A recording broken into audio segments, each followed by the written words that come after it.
6 in a row, the Bruins have lost. They fall 4-1 last night in Tampa with the moms on the trip, no less, Keefe. The mom trip. They were at morning skate. They were wearing the sweaters. They're doing the whole thing. Marchand's mom and McAvoy's mom were given the starting lineup last night. Fun. Before the game. Good stuff.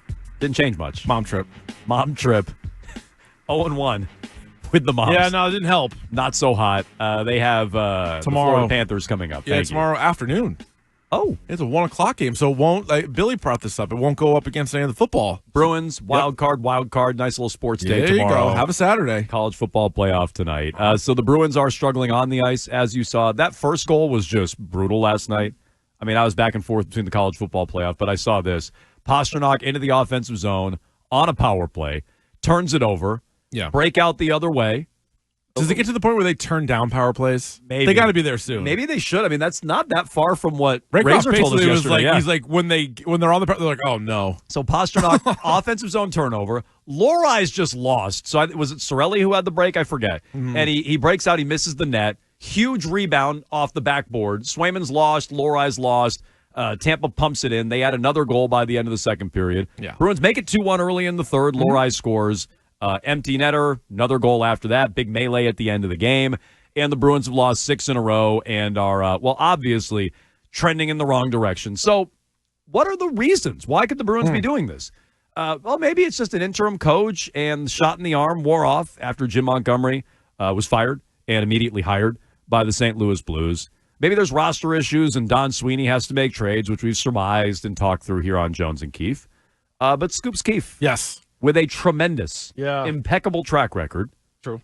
What are you hearing on the Bruins, Keefe? Well, what I'm hearing is this. First of all, what we can all see is that they're a mess on the ice, right? They've lost 6 in a row. But what I'm hearing is they're also a mess off the ice. Apparently, the locker room is a disaster, and David Pastrnak is at the center of that. David Pastrnak has told the team he doesn't want to be on a line with Brad Marchand, and it may stem from Brad Marchand calling out Pastrnak for some of his play throughout the year.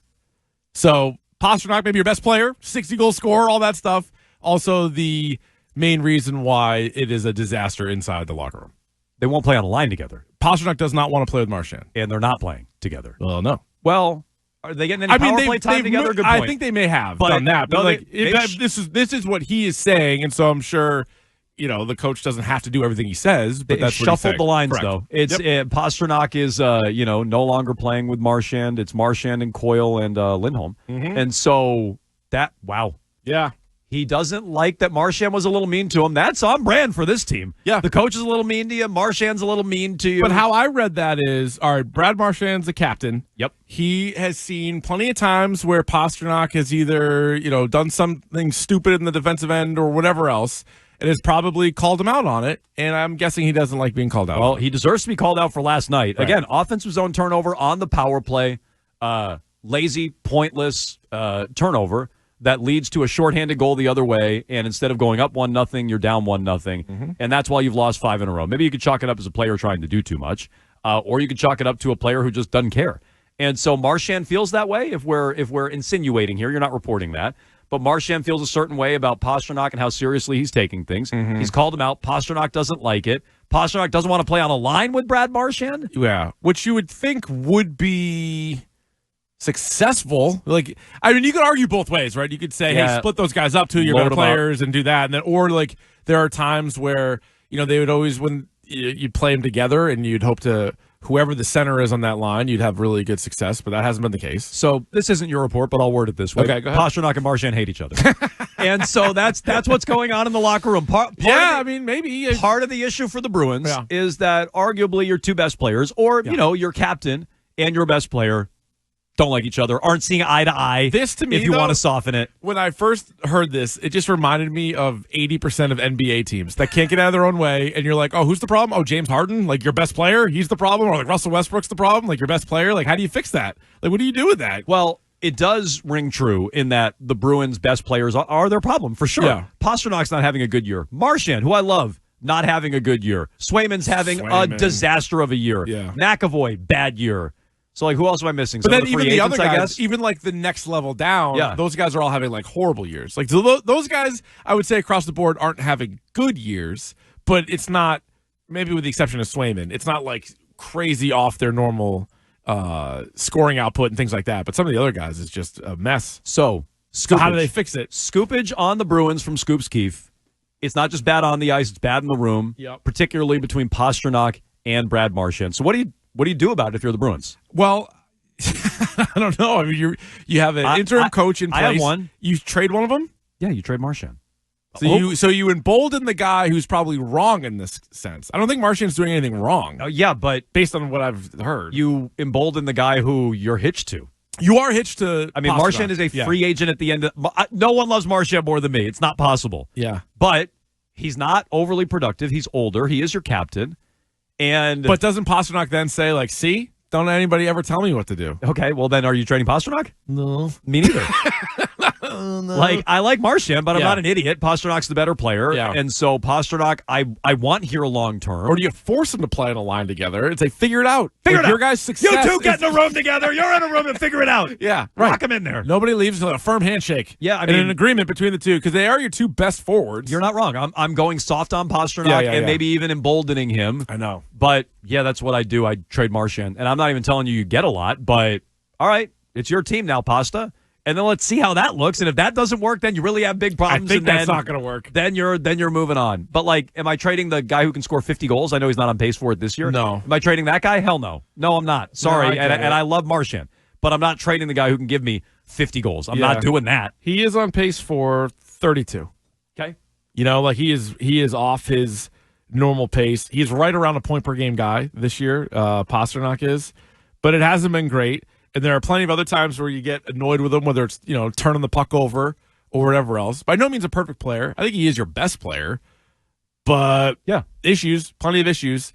And if Brad Marchand feels like, all right, I'm the captain now, or not to go Captain Phillips on you, but maybe that was a lot. Maybe that's what pushed him over the edge. You're encourage Shane and Plymouth. Don't encourage Shane and Plymouth with Captain Phillips. Do you think he poked him with the butt end of his stick? He's like, I am the captain now. And Pasternak's like, what is this? This is outrageous. Yeah, but he is, and so it's different. So sure. I'm the captain now. Oh God, we're gonna. There may have been times Shane and Plymouth online too. Like earlier in his career, maybe Bergeron would say something, and maybe Bergeron could say it in a way that Pastrnak wouldn't freak out about. Whereas maybe Marchand, my guess, this is a complete guess, maybe a little bit more blunt with how his messages are going to come across. Well, and look, I think should be a good thing. But some of these we're learning that the hockey players are way softer. No. Yeah, way softer Keefe. than had been originally reported. No. Jake DeBrusk is still the one that No. that. They're the toughest athletes on the planet, Keefe, and you'd never rather have a beer with anyone than these guys. Great point by the text line. This is usually one of my fallbacks. Ask me again how they can fix this.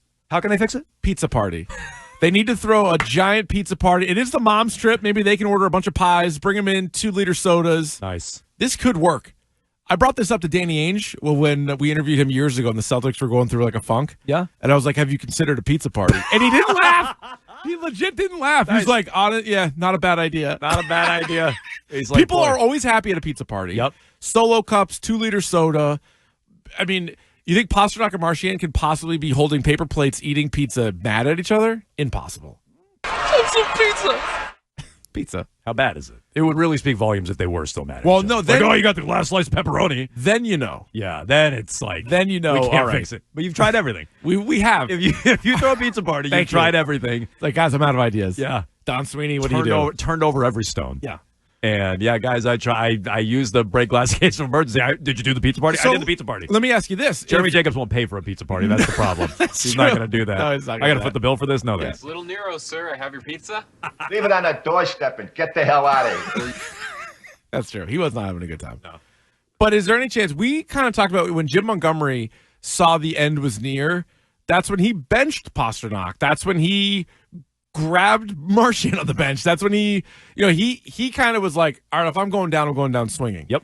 Let's change it. If you're Don Sweeney, you feel like you're getting kind of pushed into a corner here. Like, I don't know how much more rope he has. Does he do something drastic, or is he even allowed to do something drastic? Well, good question. Because those are two guys that I don't think he could just trade and then tell the owner that, hey, we just traded Pastrnak, or we just traded Marchand. Well, you're right. He can't do either one. Either one. But Marchand is at least. I bet Marchand is a shorter conversation. He could maybe talk him into that, but he couldn't. With Pastrnak, they'd be like, "What are you doing?" Look, like, figure it out. Hey, Jeremy, he's a great Bruin. Oh wait, you don't know Brad Marchand? Yeah, he was the left wing on your cup winning team, and he's now your captain. And he's a great Bruin, and he's a free agent at the end of the year. We got to get something for him instead of get nothing for him, and it saves you $6 million. I don't think that's that hard of a sell. Pastrnak might be a tougher one. That's a lot of money. But do I have it backwards, Keefe? Like, I don't think you're going to get a ton for Brad Marchand. To me, I got to pick one now. What's easier to do, and who would I rather have? I'd rather have Pastrnak than Marchand these days. Yeah. Duh. But you're also not going to get as much from Marchand. Like, you could get a real return for Pastrnak. So do I have it backwards? Yeah, I mean, I guess you could, but then you're really starting over, and it's one of those. This feels like they kind of need to start over. So maybe that's the argument for it. I just feel like anytime the Bruins have traded Joe Thornton for players, didn't work. No. Tyler Seguin for players, didn't work. Phil Kessel, I guess in a way, kind of did because you got the draft picks, but they've never traded like a stud player and gotten a really good return, have they? I guess, again, Phil Kessel, you get picks that turned into guys, and then you ended up shipping both of those guys away. Right. Even those guys never really lived up to the billing. So I don't know. I don't love those trades where it's, all right, one of the, and we're getting pushback on the text line that he's far from their best player. All right, then who's their best player if it's not Pastrnak? I mean, maybe, and if it's not him, maybe some would say McAvoy. All right, then he's the second best player, but I bet it. Anyway, if you trade him, I don't know. Like, what are you getting? A bunch of guys? Like, so what does he make? Like $11 million? You're probably not swapping him out for another guy at that high end. So you're getting like draft picks and 2 guys that make 6 or 3 guys that make 3. Like, I don't know. I think I'd try to figure it out, but I think they've been trying to figure it out, and the results now on the ice are boiling over. Yeah, they're not a top 3 seed in the division anymore. No. So we're getting a bunch of feedback. 617-779-7937. Text as well on the same number. Guys, I thought you should have traded Marchand a while ago. However, in this case, where did it go?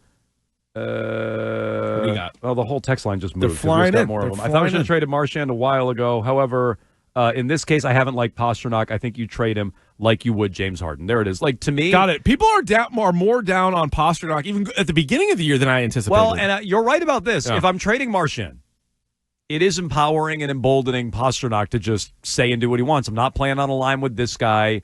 I'm going to keep playing like an a-hole in the offensive zone, like the turnover last night. So you are empowering him, which I don't love, but I also don't want to trade a 50-goal scorer who's been under Hart consideration in the past. I mean, Marchand's been under Hart consideration in the past, too, but it's been a while.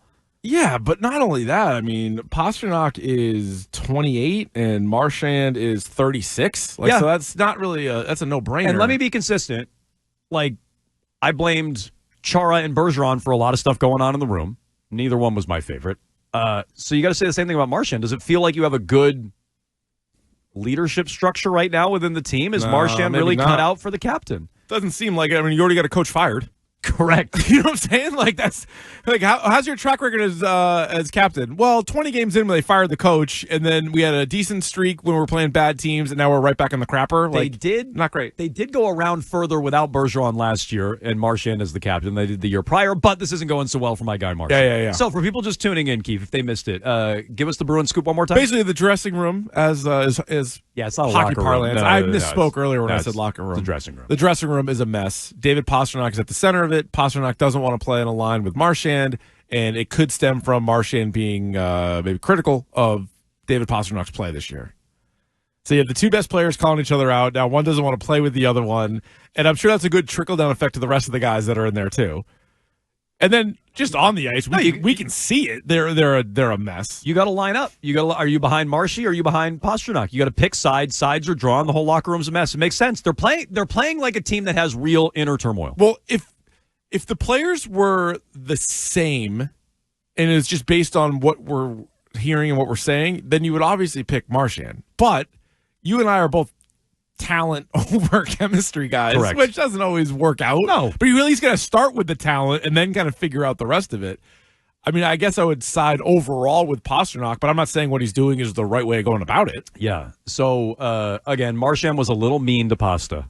These big, tough hockey players can't take it. They really can't. They're the best guys, though, Keith. If there's anybody you'd ever want to have a beer with. You take one to arbitration, he melts down, has a hissy fit. You call out a guy, like the coach calls out a player, he wants to be traded. Like, these guys are soft. No, I mean, they're the toughest men on ice. I mean, they play some of them play almost half the game. Like the defensemen, sometimes they almost in a playoff game, they almost play in a playoff game. Sometimes they might play like half the game. Nah, manly men. Yeah, I don't know. A lot of the forwards play like a quarter of the game. Play a little bit. Tough. Play out there a minute or two. 617-779-7937. You could jump in on this. Rich Keefe, Bruins dressing room in turmoil. Pastrnak v. Marchand. Mark in Medford, big Bruins fan. What do you think, Mark? What's up, guys? Finally a show that's talking about the dumpster fire that is your Boston Bruins. Oh, that's right. That's us. So if Pasternak's being a crybaby, I don't want to play with Marchand on this first line. So I'm going to take my ball and go home. You get paid millions of freaking dollars to play hockey. It shouldn't matter what line you're on and who you're playing with, because who's to say he might not say that about the next guy he has to play with on that line? And as far as the rest of this team goes, guys, okay, if that's a problem, okay, so then what's the excuse for the Swiss cheese we call a defense? Okay, because what I saw last night from Lowry, yeah, he scored a goal. It was so bad. If he backed up anymore, he would have been in the net with Swayman on one of the goals. It was so bad. True. So True. I'll tell you what Razor thinks. Razor told us this yesterday, and you'll be surprised. Keefe, Razor was a little more positive about the Bruins than we were. Would you say he cut into the Bruins? He sliced them up. Razor did. Pretty good. Razor. Yeah. No, I get it. Good. But he was saying they're really missing the hamper. Hamper's good. Hamper's Lynn. Take it back. Yeah, Take it back. Take it back. You're Take it saying- back. you're doing way too much. Hamper was good. I thought he was better. He's then fine. he took a major step back. But then when you compare him to some of the guys you have out there, Yeah. if you're grading on a curve, he's good. I misspoke. I was too excited. You want him out there, but like if your whole team falls apart because you're missing the hamper, That's on you. you're not very good. It has been John Heyman. There's no doubt about Heyman that. on the bees. So, but Laura, he's not wrong. Laura last night, and he did score the goal, and it was a nice goal in the second period. But both, in the beginning of the third period. I Both don't look those, at him as like a lockdown defender. oh my God, both those goals in the second period were brutal. What is his plus minus, by the way? Low It's rise? awful. Last I checked, it's been a while. It's awful though. Let's see. Give me Find Laura. me a good plus minus on the team. No, but Doesn't exist. I think his stands out. It's been a while since I've Minus looked at it. 16. You're right. Wow. That is the worst on the team. My guy Trent Frederick is a minus 11. Yeah, he's a minus 6. Not that plus minus is everything. I don't need the hockey hardos yelling at me. David Pastrnak minus 9. Right. And he's angry. Scott's in Rhode Island. Hello, Scott. Scott? Hey, how you doing? Thanks for having me. Oh, you're welcome. Go ahead. You got A anything? few things. So the internal issues with Marchand and Pastrnak. So the thing is, on paper, you look at this team, it's, I've been watching for a few weeks. They're really not that bad. The thing is, there's no chemistry there. There's no cohesiveness. And there's no tape-to-tape passing. And they've resorted to dumping pucks. See, but the problem is they're getting beat to every battle. They're losing every battle. Well, and last night was so lazy. So Lori's just spun around like a top. And then the puck goes off the end board. Swayman has no idea where it is. And at least Lori was back. I mean, he wasn't doing anything to deter the Tampa player breaking away. I think it was Sorelli. But nobody else gets back. Everybody else is dragging ass, getting back. So they're right. You're not winning. It's cliche. You're not winning your puck battles. You got to get to the dirty areas, Keefe. All these things. Yeah. And you got to get your ass back Tape. and defend. And that's the thing. They're not doing that. And that is a reflection on leadership. So he maybe thinks it's Marchand. That's also Sacco. I know he's just an interim coach, but I would have said that about Monty. I'll say it about him. Yeah, and also at this point, like, you're just piling up losses, and then when things go bad, like it there's a snowball effect. And I do think the power play overall has to be in their heads. When Raycroft told us they're trending towards the worst power play in team history, that's wild. And then I don't know how you don't then take that and be like, all right, well, we couldn't score 5 on 4. And then that's going to just like weigh on you. And then even when it is even strength, you're still just like, God, we have no advantage when we're supposed to have an advantage. And now you're playing some good teams right now too, so they're going to capitalize on all the mistakes that you make. And now you find yourself in the spot that you're in. And by the way, I said this yesterday, like the Bruins' history is not insignificant. It's their worst power play in franchise history going back to the 20s. Yeah, Milt Schmidt. that line. Yeah. Milt Schmidt is just, he's looking at it going, we were clicking at a higher We level were much than this. better, even on our worst day. My goodness. Dick Clapper? All those guys. Sure. Joe's in Dartmouth. Hello, Joe.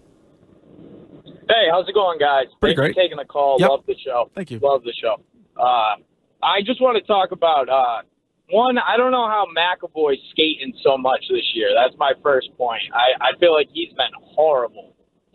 Like against Edmonton, he was on the ice for, 2 of the 3 goals? horrible pinches. The shorthanded one, he just gives the puck to Van Riemsdyk. But what I wanted to, I would blow this right up. I would move Marchand right now for the best pick I could get. I'd send him over to Pittsburgh, let him play with his buddy Crosby, take a couple first-rounders from them, and I'd even be shopping McAvoy. I think the only two guys that are safe right now would be Pasta and Sway. Okay. Yeah, Man, are they really, you think, closer to a blow-up than they are like an ad? Is Marchand blowing it up? Like truly blowing. I guess mean, it's it's more blowing up the culture-wise. Correct. You're blowing blowing up that your up. dressing room, but is it Yeah. really blowing it up? Like I mean, he's a free agent. No, I know, but like he's only been on the Bruins his entire career, and he is your second best forward still. Yeah, true. And if you're trading him for draft picks, I guess that is you're right. That's blowing it up. I agree with him on McAvoy though. Like McAvoy, and maybe this is my own expectations were too high. I thought he was going to consistently be a top 3-5 defenseman in the league. Yeah, and I mean he's the best defenseman like on the team. Yeah, you're paying him like that. Yeah. He isn't that. And by the way, this gets pointed out from time to time. I think you can work around it, but I guess Linus Ullmark is a real good example that you can't. They all have no movement clauses. So if they want to be, if Marchand says, yeah, you want to trade me and empower this baby, you can't move me. Like, I mean, Marchand can do that. It could get even uglier. Pastrnak could do that. McAvoy, Swain, they all could do that. 617-779-7937. Big scoop from Rich Keefe. Pastrnak and Marchand not seeing eye-to-eye turmoil in the Bruins dressing room. It helps inform why they've played so poorly lately. They've lost 6 in a row and 7 out of 8.